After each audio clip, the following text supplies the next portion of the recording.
ఒక్కసారి కొమ్మూరి గోల్డ్ కి కాల్ చేయండి. తాకట్లో ఉన్న మీ బంగారాన్ని విడిపించి మార్కెట్ ప్రైస్ కి వాళ్ళు కొనుక్కుని మిగతా డబ్బులు మీకు ఇచ్చేస్తారు. అందరికీ నమస్తే, వెల్కమ్ బ్యాక్ టు మనం టీవీ. నేను మీ జర్నలిస్ట్ రమ్య. సో మంగ్లీ మీద వస్తున్న ఈ ఆరోపణలు ఎంతవరకు నిజము, ఎంతవరకు అబద్ధము అన్నది చూసుకున్నట్లయితే, ఫస్ట్ మంగ్లీ మీద వచ్చిన ఆరోపణలు, తన బర్త్డేకి గంజాయి ఇలాంటి కేసెస్ అన్ని కూడా ప్రజలు మరవక ముందే ఈ మైక్రో ఫైనాన్స్ స్కామ్ కూడా తన పేరు మీద అయితే వస్తుంది. సో 150 కోట్లు వరకు కూడా తను ఇది స్కామ్ చేసింది అని, దీని వెనుక పెద్ద టీం ఉంది అని, సో మంగ్లీనే ప్రధాన పాత్ర పోషించింది అని అయితే చాలా మంది చెప్పుకొస్తున్నారు. మంగ్లీ పేరును చూసి మాత్రమే మేము లక్షలు కోట్లు కూడా ఇచ్చాము అని కూడా చెప్పుకొని రావడం జరుగుతుంది. సో మరి ఇది ఎంతవరకు నిజము, ఎంతవరకు అబద్ధము అన్న దాని గురించి ఆలోచించడానికంటే ముందు కూడా, సో ఫస్ట్ మంగ్లీ చెప్పిన విషయం ఏంటి, వాళ్ళకి నాకు సంబంధం లేదు అని చెప్పేసి ఒకరి మీద కేసెస్ పెట్టి, అసలు మెయిన్ ఎవరైతే ఉన్నారో తన పేరు మిస్యూజ్ చేశారో వాళ్ళ మీద కేసు ఎందుకు పెట్టలేదు, వాళ్ళకి వీళ్ళకి సంబంధం ఏంటి, అసలు తనని ఎందుకు మధ్యలోకి లాగలేదు, వాళ్ళకి ఏమైనా సంబంధాలు ఉన్నాయా, ఇవన్నీ కూడా సోషల్ మీడియాలో వైరల్ అవుతున్నాయి. అయితే మంగ్లీ ఎవరితోనైతే అంటే ఈ మధుతోని సంబంధం లేదు, నాకు పరిచయం లేదు అని చెప్పడం జరిగింది. దాని తర్వాత వాళ్ళిద్దరు కలిసి ఉన్న ఫోటోలు కానీ వీడియోలు కానీ సోషల్ మీడియాలో కొంచెం రచ్చలేపేసరికి అసలు ఆ ఫొటోస్ వెనకాల ఉన్న కథ ఏంటి, వాళ్ళు ఎందుకు కలవాల్సి వచ్చింది, వాళ్ళు ఎప్పుడెప్పుడు కలిశారు, ఈ రమావత్ మధు వెనకాల ఉన్న అసలు ఆ ఇల్లు ఏంటి, ఆ ఇల్లు ఎన్ని కోట్లతో నిర్మించబోతున్నారు, ఆ ఇంటిని చూసి కూడా ప్రజలు డబ్బులు ఇస్తున్నాము అని చెప్పుకొని వచ్చారు కొంతమంది. అంటే మా ఊరోడే కదా, ఇప్పటిదాకా ఇక్కడే పెరిగాడు కదా, ఇంత పెద్ద ఇల్లు కడుతున్నాడు, ఇంత పెద్ద ఇల్లుని వదిలేసి మమ్మల్ని ఎక్కడ మోసం చేస్తారు అనే ఈ నమ్మకంతో కూడా చాలా మంది ప్రజలైతే డబ్బులు ఇవ్వడం జరిగింది. సో మనకు చాలా క్వశ్చన్స్ ఉంటాయి కదా, సో వీటి గురించి అసలు ఈ రమావత్ మధు ఏంటి, మంగ్లీ ఏంటి, మంగ్లీ వాళ్ళ బ్రదర్ ఈ శివ చౌహాన్ ఏం చేశాడు, వీళ్ళ మధ్యలో జరిగిన ట్రాన్సాక్షన్స్ ఏంటి, ఇవన్నింటి గురించి కూడా ఒక క్లారిటీ తెచ్చుకోవడానికి మనం అయితే ప్రత్యూష రాథోడ్ని అయితే ఒకసారి లైన్ లోకి తీసుకుందాం. సో తను చెప్పే మాటలతో కూడా మనకు కొంచెం క్లారిటీ వచ్చే అవకాశం ఉండొచ్చు. సో ముఖ్యంగా ఈ ఫొటోస్ వెనకాల శివ చౌహాన్ ఎవరైతే నిన్న ప్రెస్ మీట్ పెట్టాడో అది ఎంతవరకు నిజము అబద్ధము అన్నది కూడా మనం తెలుసుకునే ప్రయత్నం చేద్దాం. సో లైన్ కలుపుతున్నాం ప్రత్యూష రాథోడ్కి. హలో. హలో ప్రత్యూష గారు నమస్కారం అండి. ఓకే, నమస్కారం అండి. ఎలా ఉన్నారండి? అయితే ఈ మంగ్లీ కేసు ఏదైతే ఉందో ఇప్పుడు సోషల్ మీడియాలో కొంచెం రచ్చరేపుతుంది, ఇది మనందరికీ తెలిసిందే. ముఖ్యంగా మీరు కూడా మంగ్లీకి అగెనిస్ట్ గా పోరాడుతున్నారు కాబట్టి మీరు మంగ్లీకి ఎప్పుడైనా డైరెక్ట్ గా అమౌంట్ ఇవ్వడం జరిగిందా? సారీ అండి, ప్లీజ్ కరెక్ట్ ఇట్. మంగ్లీ గారికి అగెనిస్ట్ గా మేము పోరాడట్లేదు, మేము బాధితుల తరపున పోరాడుతున్నాము. ఇక్కడ మంగ్లీ అనేది she not the one whom we are focusing upon. And మేము డబ్బులు ఇచ్చామా డబ్బులు ఇవ్వలేదా అనేది పక్కన పెడితే, ఇది వచ్చేసి మొత్తము ఆ దేవరకొండ, నల్గొండ ఇటువంటి కాన్స్టిట్యున్సీ సైడ్, ఇంకా గద్వాలు, డోన్ ఇవన్నీ మీకు తెలిసినవే ముందు నుంచి కూడా. సో ఈ కాన్స్టిట్యున్సీకి సంబంధించినవి. అండ్ మోర్ ఓవర్ అక్కడ ఉన్న ప్రజలు ఎవరైతే ఉన్నారో వాళ్ళు బయటకు వచ్చి మాట్లాడడానికి చాలా ఇబ్బంది పడుతున్నారు. సో వాళ్ళ తరపున ఎట్లాగో అంటే we belong to the same community, so వాళ్ళ తరపున ఒక గిరిజన బంజారా బిడ్డలుగా మేము వాళ్ళ తరపున నిలబడడం జరిగింది, అందుకే వాళ్ళ తరపున వాయిస్ ఇస్తున్నాము. సో అపార్ట్ ఫ్రమ్ దట్ మాకు ఇక్కడ we have no concern. I mean Mangli garu అనేది ఇక్కడ మా ఒపీనియన్ జీరో అండి, ఎందుకంటే మేము ఆమె గురించి కాదు ఇక్కడ చేసేది, ఓన్లీ బాధితుల తరపున. సో మేము రేస్ చేసిన కన్సర్న్ డే 1 నుంచి ఈ రోజు వరకు కూడా ఒకటే అడిగాము, మంగ్లీ గారు బయటకు వచ్చి బాధితులతో మాట్లాడాలి. తను ఏదైతే మొన్న మీడియా ముందుకు వచ్చి second time third time media ముందుకు వచ్చి నేను బాధితులకు అండగా ఉంటాను, నేను బాధితులను రక్షించడం కోసం ఎంత దూరమైన వెళ్తానని చెప్పిన మంగ్లీ గారు ఈ రోజు బాధితులను తీసుకొని పోయి సజ్జనార్ గారిని ఎందుకు కలవట్లేదు, బాధితుల పక్షాన నుండి వాళ్ళ కన్సర్న్ ఎందుకు తీసుకొని వెళ్ళట్లేదు అనేది మా క్వశ్చన్ అండి. సో ప్రత్యూష గారు, మీ దృష్టిలో ఇప్పుడు మంగ్లీ తప్పు చేశారంటారా, చెయ్యలేదు అంటారా? ఒక బేసిక్ కన్సర్న్ తో మీరే ఒకసారి ఆలోచించండి. ఇప్పుడు ఫర్ ఎగ్జాంపుల్ నేను ఇప్పుడు నా పేరు వాడుకొని ఎవరో వేరే వాళ్ళ దగ్గర నుంచి డబ్బులు తీసుకున్నాడు అనుకోండి, అప్పుడు మన రెస్పాన్సిబిలిటీ ఏముంటది? సో సోషల్ మీడియాకి వచ్చి ఇది నాకు సంబంధం లేని అని చెప్పేసి వాళ్ళ మీద కేసు పెట్టాలి, అంతే కదండి. ఇప్పుడు మంగ్లీ గారు పేరు చెప్పుకొని ఎవడో రమావతి మధు అనేవాడు మంగ్లీ గారిని సరే తను చెప్తుండే, నేను అన్నది కూడా కాదు, మంగ్లీ గారు వాళ్ళ తమ్ముడు చెప్పింది లేకపోతే తను చెప్పింది ఏంటంటే మా పేరు వాడుకొని వాళ్ళు డబ్బులు వసూలు చేశారని చెప్పారు. మరి అట్లాంటప్పుడు మీకు మినిమం రెస్పాన్సిబిలిటీ ఉంటది కదా. పేద అమాయక గిరిజన ప్రజలు వాళ్ళు మన బంజారా బిడ్డలే, కాయ కష్టం చేసుకొని ఉండేవాళ్ళు. సో వాళ్ళకు అండగా నిలబడాల్సిన అవసరం ఎంతకన్నా ఉంటుంది కదా. ఈ రోజు మా రెస్పాన్సిబిలిటీ కాదండి, అది మంగ్లీ గారి responsibility. In the first case she have to show concern on them. మేం కాదు, తను ముందుకొచ్చి ఆమె పేరు చెప్పుకొని ఎవడది అసలు ఎవడు వాడుకున్నాడు అని చెప్పేసి వాడి మీద కంప్లైంట్ పెట్టి ఎఫ్ఐఆర్ చేసి వాడిని బొక్కలు వేయించి వాడిని రిమాండ్ చేయించి అసలు వాళ్ళ దగ్గర నుంచి డబ్బులు తీసుకొచ్చి ఇవ్వడం పోయి ఆమె ఈ రోజు వాళ్ళ తమ్ముడిని పెట్టి లేకపోతే వాళ్ళ ఏమంటారు మేనేజర్ ని పెట్టి మొత్తం ప్రెస్ మీట్లు చేసి ఏంటండి అసలు ఇది. సో ఆ ప్రెస్ మీట్ గురించి మీ ఒపీనియన్ ఏమంటారు? సో ప్రెస్ మీట్ లో ఎన్ని నిజాలు ఉన్నాయి? ఇప్పుడు వాళ్ళ తమ్ముడు బయటకు వచ్చి ఇదే వాళ్ళ తమ్ముడు 20-30 రోజుల నుంచి ఏం చేశాడంటే స్క్రిప్ట్ ప్రిపేర్ అయ్యాడా? ఇదే ప్రెస్ మీట్ లో మాట్లాడుతున్న వాడి తమ్ముడు ఒక 2-3 రోజులు కిందటన్నా వచ్చుంటే ఒక ప్రాణం బతికేది కదా. అప్పుడు వచ్చి మాట్లాడుంటే ఈరోజు ఇంతమంది పిట్టల్లాగా రాలిపోతున్నప్పుడు ఇంతమంది బయటకు వచ్చి ఎవరైతే సంపత్ నాయక్ గారు కానివ్వండి, అశోక్ రాథోడ్ కానివ్వండి, మీడియా మొత్తం వాళ్ళ ఆ గ్రామాలలోకి వెళ్ళి మాట్లాడించాక అప్పుడు మంగ్లీ వాళ్ళ తమ్ముడు బయటకు వస్తాడా? ఇన్ని రోజుల నుంచి మేము ప్రెషర్ చేస్తే బయటకు వస్తారా? వాళ్ళకి కొంచెం మినిమం కన్సర్న్ లేదా? బయటకు వచ్చి చెప్పే కన్సర్న్ లేదా? ఏవైతే మేము చూపించామో అవే ఫోటోలు వాళ్ళు చూపించుకుంటున్నారు, అంతేగాని కొత్త విషయాలు ఏమన్నా మాట్లాడుతున్నారా? వాళ్ళు మాట్లాడట్లేదు. ఏదంటే అన్ని దేవుళ్ళ మీద ఒట్లేస్తున్నారు. నేను ఒకటే ప్రశ్న అడుగుతానండి, మా అక్కకు దీనికి సంబంధం లేదు, మేము ఒకటేసారి వెళ్ళామని అన్నారు. ఒక ఎమ్మెల్యే గారి ఇంట్లో ఒక పుట్టినరోజు ఉంటే అక్కడికి వెళ్ళి అక్కడి నుంచి మేము మిర్యాలగూడ నుంచి వాళ్ళ యొక్క తండాకి వెళ్ళామని చెప్పారు. నేను ఒకటే ప్రశ్న అడుగుతానండి, ఒక బర్త్డే పార్టీకి వెళ్ళినప్పుడు అక్కడ వాళ్ళు మీకు తిండి పెట్టలేదా? మరి మీరు ఇక్కడికి ఎందుకు వెళ్ళాలా? అంత దూరం 70 కిలోమీటర్లు నడుపుకొని అర్ధరాత్రి వీళ్ళ ఇంటికి వెళ్ళాల్సిన వాళ్ళ పక్కనే ఉంది అని చెప్పారు కదండి. వాళ్ళు పక్కనే ఉన్నారు. పక్కనే కాదండి, పక్కనే కాదు. మీరు ఒకసారి చూసుకోండి వాళ్ళు ఎక్కడ వెళ్ళారు. వాళ్ళు బర్త్డే పార్టీకి వెళ్ళి ఆ పార్టీ నుంచి ఇక్కడ వరకు it's almost more than 20 kilometres అండి. అసలు అంత రాత్రి అర్ధరాత్రి 12 గంటలకు ఒక ఫ్యాన్ ఇంటికి వెళ్లాల్సిన అవసరం ఏముంది? ఫ్యాన్స్ అయితే వెళ్ళిపోతారా? ఎందుకు వెళ్లారు? మంగ్లీ గారు తులసి చందు గారు లేకపోతే మిగతా వాళ్ళ దాంట్లో ఏం చెప్పారంటే, నేను ఎవరు ఎక్కడ పిలిచినా నా ఫ్యాన్స్ రాత్రిపూట మా బ్యాండ్ తో పాటు వెళ్తాము, వాళ్ళు పిలిస్తే వాళ్ళ ఇంటికి వెళ్ళి భోజనానికి వెళ్తాం అంటున్నారు. ఒక ఎమ్మెల్యే గారి బర్త్డే పార్టీలో మంగ్లీ గారికి వాళ్ళు తిండి పెట్టలేదా? వాళ్ళ బ్యాండ్ కి తిండి పెట్టలేదా అని అడుగుతున్నా నేను. అంత పెద్ద బర్త్డే పార్టీలో. అయితే ప్రతి చెప్పండి. ఇంకోటండి, ఇప్పుడు మంగ్లీ గారు తమ్ముడు అంటారు మా అక్కకు దీనికి సంబంధం లేదు, ఒకటేసారి మా అక్కని వాళ్ళని కలిసాము, ఫోటో తీసుకున్నారు, ఫ్రేమ్ కట్టించుకుంటానమని ఏదో కొత్త అల్లికి అల్లుతున్నాడు ఆయన. మరి ఇదే తండా వాసులు ఇదే గ్రామ వాసులు ఒకరిద్దరు కాదు కదా. ఒకరిద్దరు కంటే ఏదో డబ్బులు ఇచ్చి చెప్పించాం అనుకుందాము, ఒకరిద్దరు కాదు కదా. వందల సంఖ్యలో వేల సంఖ్యలో జనాలు చెప్తున్నారు మంగ్లీ గారు మా ఊరికి 2-3 సార్లు వచ్చారు అని చెప్పి చిన్న చిన్న పిల్లలతో సహా చెప్తున్నారు. మరి దానికేం సమాధానం చెప్తాడు ఆయన? సో ఇప్పుడు ఇక్కడ మధు ఏం చెప్తున్నాడు అంటే మంగ్లీకి దీనికి సంబంధం లేదు అని చెప్తున్నారు. సో ప్రజలు ఏం చెప్తున్నారు? మంగ్లీ పేరు చెప్తేనే మేము మనీ ఇచ్చాము అని చెప్తున్నారు. సో ఇక్కడ సెలబ్రిటీ హోదాని, సెలబ్రిటీతో ఎవరైనా ఫోటోలు దిగొచ్చు, ఎవరైనా వాళ్ళ పేరు చెప్పి అరే వీళ్ళు మా ఊళ్ళే అని చెప్పుకోవచ్చు. సో అలాంటప్పుడు అసలు ఎలా నమ్మి ఇస్తారు అన్నది నా క్వశ్చన్ ఇక్కడ. నేను ఒకటి చెప్తానండి. ఇప్పుడు మంగ్లీ గారు అనే ఒక పర్సన్ మా కమ్యూనిటీలో ఆమె నోన్ ఫేస్, ప్రతి ఒక్కరికి ఆమె తెలిసిన మొహం అన్నమాట.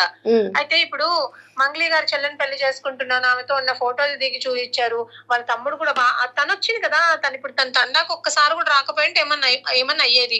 తను ఒక 2-3 సార్లు తండాకి రావడము, జనాలు ఆ తండాలు ఆమెను చూడడము, వీళ్ళు గ్రౌండ్ లెవెల్లో మాట్లాడుకోవడం. ఎప్పుడైతే ఇప్పుడు ఫర్ ఎగ్జాంపుల్ ఏనండి, మీరే అడుగుతున్నారు కదా మంగ్లీ గారు వాళ్ళ ఇంటికి వెళ్ళారు చూడ్డానికి, ఒక బుల్లెట్ ప్రూఫ్ ఇంటిని కాంక్రీట్ తోటి కట్టిస్తున్నాడు. అప్పుడు మంగ్లీ గారు అడగొద్దా నీకు ఇన్ని డబ్బులు ఎక్కడి నుంచి వస్తున్నాయి, మీరు చేసే వ్యాపారం ఏంటి, మీ వ్యవస్థ ఏంటి అని తెలుసుకునే ప్రయత్నం తను చేశారా లేదా? సో ఇప్పుడు చిన్న డౌట్ అండి, మంగ్లీ గారు అదే రోజు ఆ ప్రయత్నం చేస్తుంటే ఈ రోజు ఇంత ఇబ్బంది అయ్యేది కాదు కదా. ప్రత్యూష గారు ప్రజలు ఇంతమంది బాధితులు బయటకు వచ్చేవాళ్ళు కాదు కదా. చిన్న డౌట్ అండి, ఎప్పుడైనా మంగ్లీ కావచ్చు, లేకపోతే మంగ్లీ వాళ్ళ ఫ్యామిలీ కావచ్చు, లేకపోతే ఈ శివ చౌహాన్ వాళ్ళ తమ్ముడే కావచ్చు, ఎప్పుడైనా ఊరికి వచ్చి గ్రౌండ్ లెవెల్లో ఆఫీస్ ఓపెనింగ్ కి కానీ, ఆఫీస్ కి కానీ, లేకపోతే ప్రజలలో ఈ స్పీచెస్ ఇవ్వడం కానీ, సమాచారం ఇవ్వడం కానీ, నేను ఈ మైక్రో ఫైనాన్స్ చేస్తున్నాను అని ఎప్పుడైనా చెప్పడం మీరు విన్నారా? అంటే మీ దగ్గర చాలా మంది ఇప్పుడు ఆ బాధితులు ఉన్నారు కాబట్టి. మా దగ్గరకు వచ్చిన కన్సర్న్ మాత్రమే మేము చెప్తున్నాము. మా దగ్గరకు వచ్చిన కన్సర్న్ ఏంటంటే శివ చౌహాన్ వాళ్ళ ఊరు వెళ్ళిన విషయం వాస్తవమే, వాళ్ళతో పాటు ఉన్న విషయం వాస్తవమే. నేను ఇంకో చిన్న విషయం కూడా అడుగుతానండి.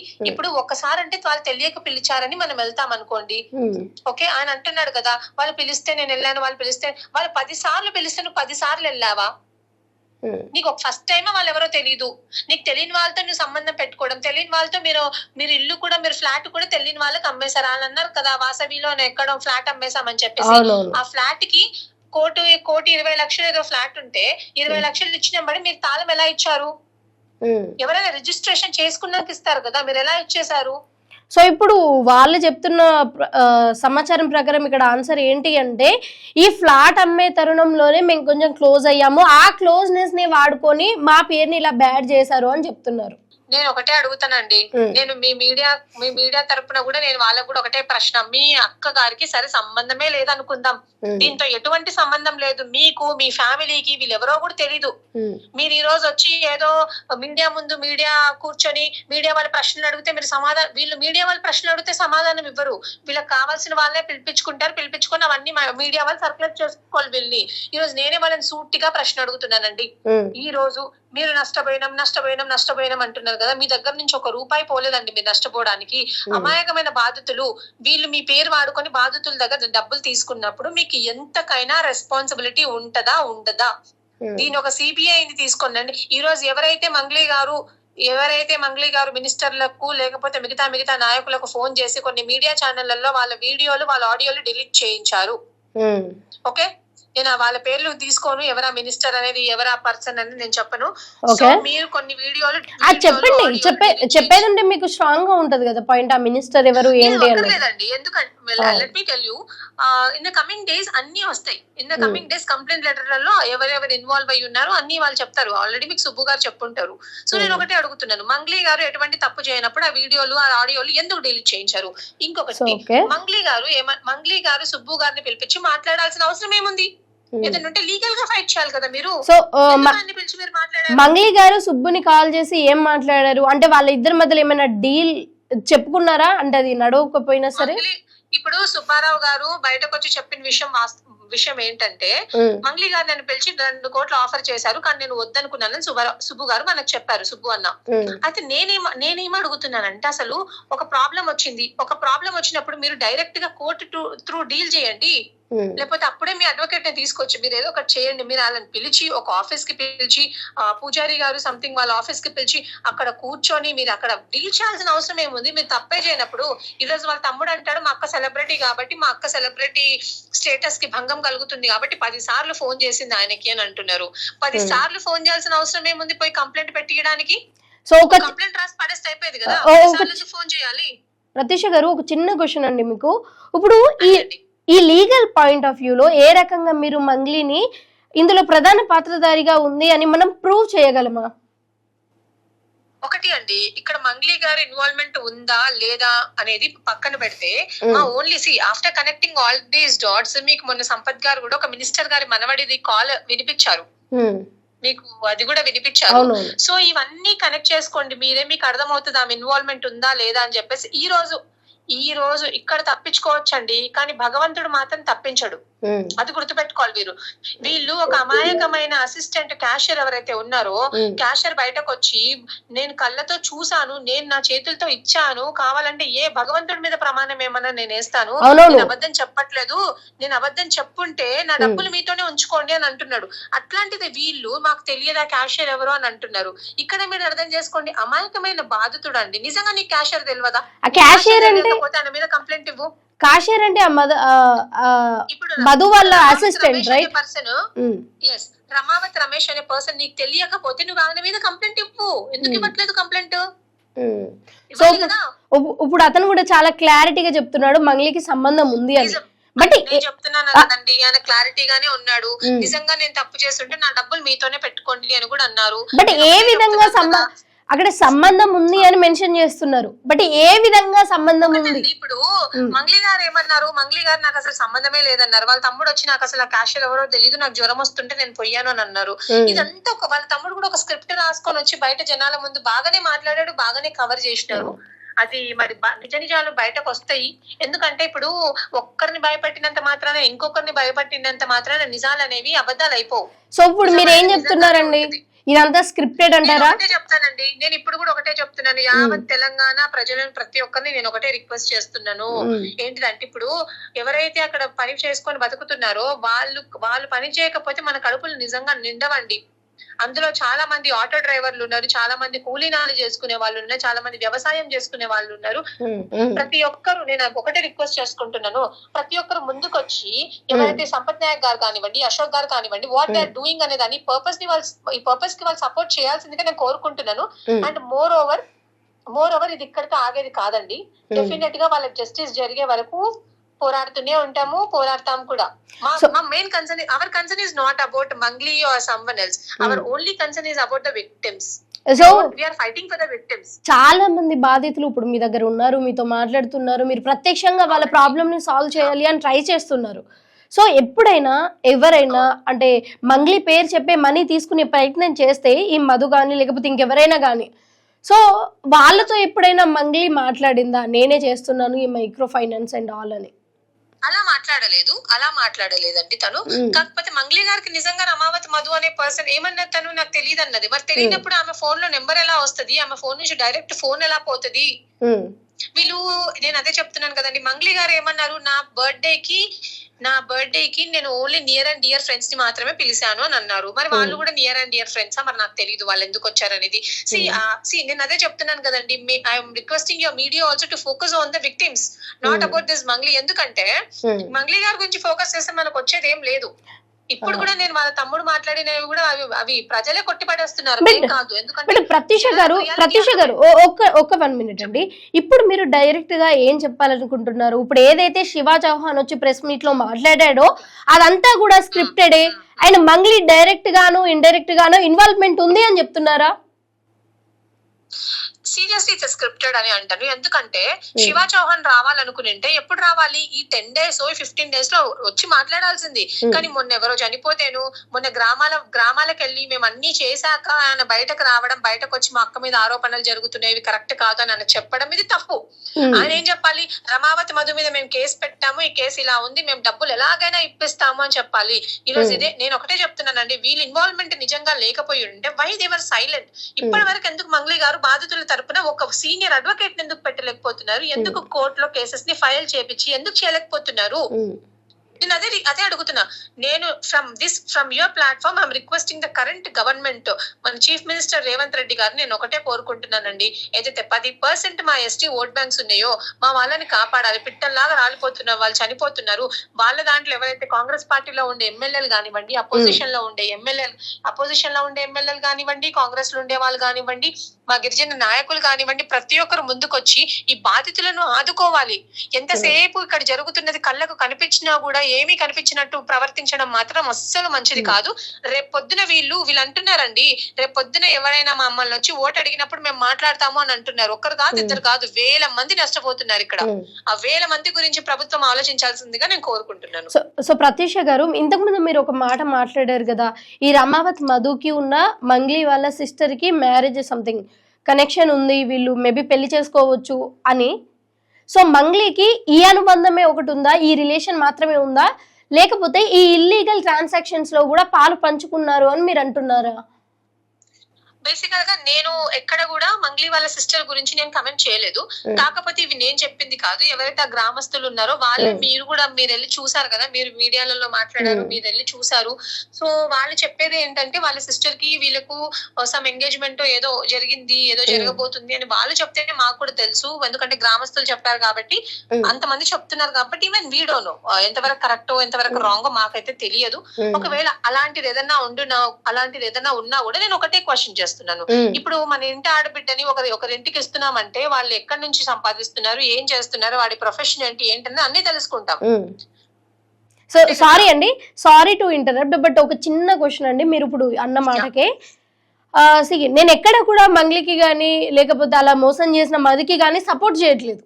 బట్ మీరు ఇంతకు ముందు అన్నట్టుగా ఎవరైతే మన ఇంటి ఆడబిడ్డని ఒకరికి ఇస్తున్నామంటే వాళ్ళు ఎలా సంపాదిస్తున్నారు అన్నది మనం చూడాలి అని అన్నప్పుడు, ఊరంతా కూడా వాడిని నమ్మి, అంటే మధుని నమ్మి మధుకు పైసలు ఇస్తున్నప్పుడు, మొన్నటిదాకా నా ముందే ఉండే 28,000 జీతం తీసుకుంటుండే, ఇప్పుడేంటి ఇంత పెద్ద బంగ్లా కడుతున్నాడు, ఎట్లా కడుతున్నాడు, అసలు వీడిని నమ్మొచ్చా లేదా, డబ్బులు ఇవ్వచ్చా లేదా అని ఎందుకు అంటే నేనేమంటున్నానంటే మోసపోయే వాళ్ళు కూడా చిన్న చిన్న థింగ్స్ కూడా ఎందుకు ఆలోచించలేకపోతున్నారు? నేను ఇప్పుడు ఒకటే క్వశ్చన్ అడుగుతాను మిమ్మల్ని. మీరు ఏదైతే ఛానల్లో చేస్తున్నారో, రేపు పొద్దున ఇంకో ఛానల్ ఒక రూపాయి ఎక్కువ ఇస్తామంటే మీరు పోతారా పోరా అక్కడికి? పోతామండి. ఎవరైనా వెళ్తారు, ఎండ్ ఆఫ్ ద డే మనీనే ముఖ్యం. బట్ ఎలా వెళ్తున్నాం అన్నది కూడా ముఖ్యం కదా.